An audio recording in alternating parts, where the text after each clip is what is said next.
Right, back live with you tonight. Thanks for staying on. And sent to this now, Prior to Crime Investigation Head Lieutenant General Godfrey Lebeya says the Hawks have arrested some 18 suspects for the killing of 21 police officers during the first quarter of this financial year. Policing union Sapu has welcomed the arrest, however, calling the convictions and the killings of officers to be classified as treason. The union's spokesperson, Lesiba Thobakgale, joins us now for more on that conversation. Lesiba, good to have you, and thank you very much for your time. Let's start there with the police killings, then we'll look at the other numbers. Attacks on police, the DPIC saying is an attack on the state, and under their environment, certainly they are doing something about it.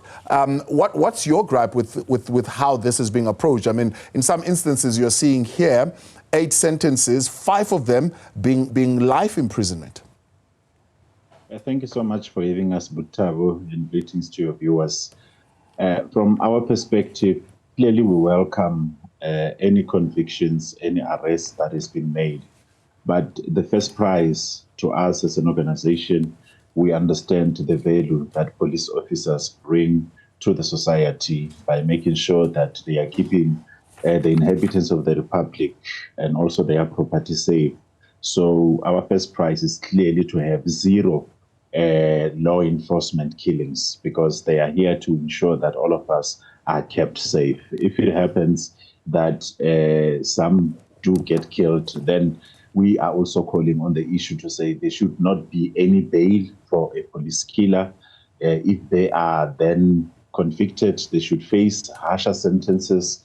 And if indeed they also get convicted, they should get no parole. So for us, we are saying that we should not even be seeing any numbers that are recorded by the management of SAPS, being it the National Commissioner or the Minister or even General Lebeya, who is the head of the DPCI, reported in terms of police killings, because we have seen a trend that is clearly showing us that police nowadays, the trend that is moving is that police are getting even more killed when they are isolated, when they are off duty. Yeah. So which clearly means that the whole issue starts from them performing their duties, and then there happen to be grudges that criminals take with police officers. Some it is just the hate that they have, because police officers definitely, they are there to disturb any form of criminality. They would not allow it to happen under their watch. So when they are isolated, that is when, in most cases, the state is suggesting to us that they get to be targeted then, and then they get killed. Yeah, 16 in this particular instance in this quarter would have been off duty, while 5 were on duty. What is it about being off duty in that environment that would make them more vulnerable, and what could be done better? Because remember, when you are off duty, then you are isolated. You are no longer with your crew. You are no longer, because remember, in the police don't work alone. There's what we call move tactically in pairs. You even get taught that when one is in college. So definitely it is always a buddy-buddy thing, so that the other one can be able to protect the other one. And even when they have to effect arrest, so they can have manpower, or even it's either 2 or more, you would find that is how police officers are operating. So when they are off duty, that is when we are saying what we can pick up from what the stats are saying is clearly that they are isolated, then they are able to clearly attack them and take firearms from them, and even, do whatever that they want to do with our members, which is quite a very painful experience that any human being can go through. But we are saying that they are our protectors. The better thing to do, what needs to be done, is that government needs to, the president himself needs to declare police killings as treason. And we know this is this weekend we are going to the police commemoration. We just don't want to hear speeches that are being done, but after that we don't get to see any action that is being taken. We'd love to really see, as a form of action to deter police killings, the president declaring it to be treason, because attack on the state, it is attack on the police officers, it is attack on the state, because police officers are clearly representing the state. They don't represent themselves. Unfortunately, if you are a police officer, when you are taking your boots off when you are off duty, you don't leave that thing of being a police officer. You will always remain to be a police officer. That is why anything, any form of isolation, any form of attack that criminals may find an opportunity to utilize, they will utilize it, because a police officer remains to be a police officer up until, they really, maybe they go on pension, but that blood still remains to be of a law enforcement officer. Yeah. 9 arrests and 139 years together, I mean, in 6 months. You don't think that's a severe enough punishment? We welcome such, but remember here, we want to deal with the deterrence.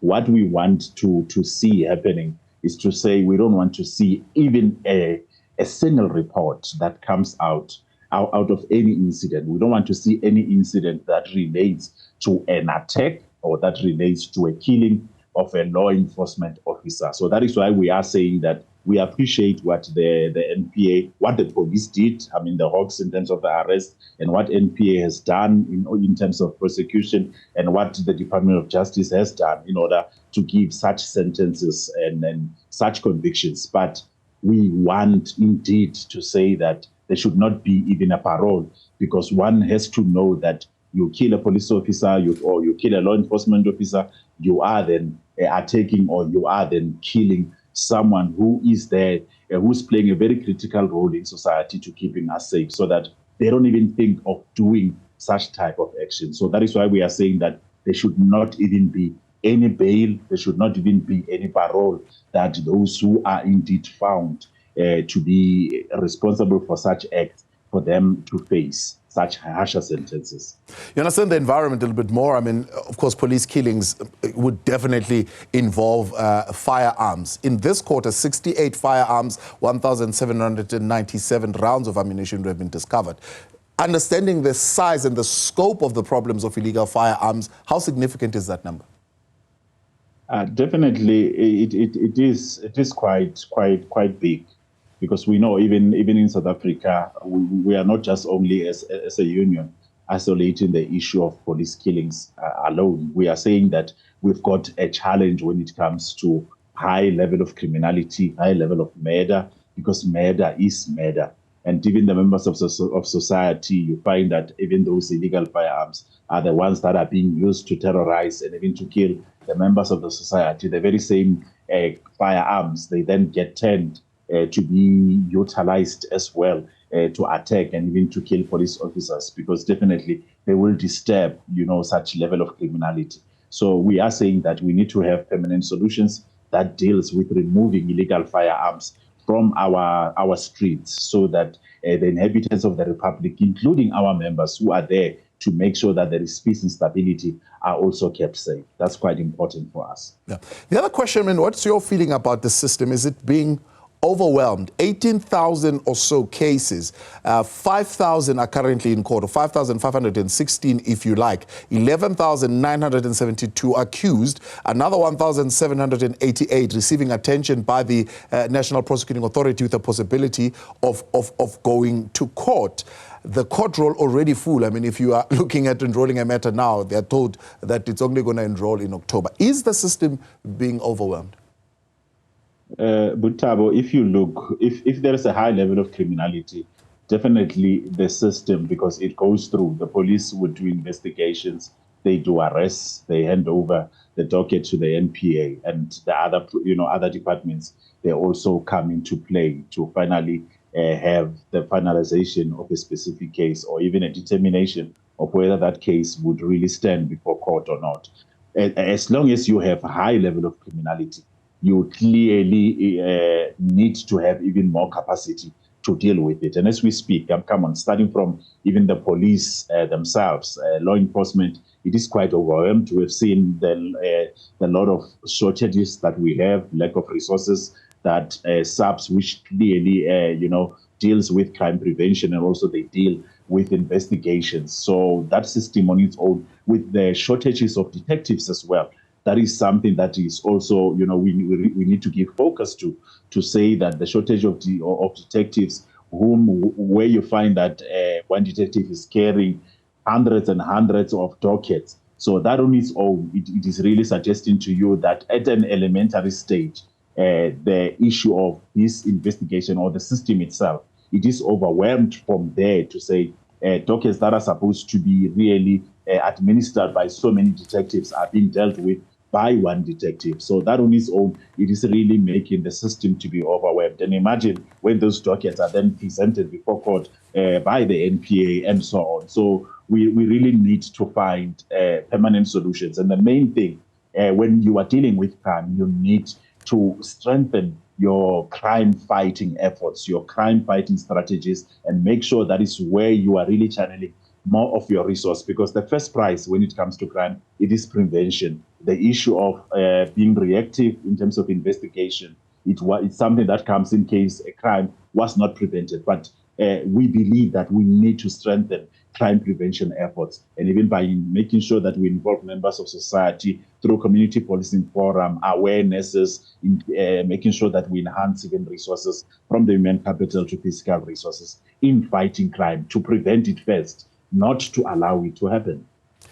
Lesiba, I appreciate your time. Thanks so much for coming on. Lesiba, they're weighing in on the latest numbers coming from the Hawks, especially the highlighting on the work being done on police killings, saying they want zero police killings, and therefore the deterrent must be a little bit more strong and more stringent there. A call from the South African Policing Union.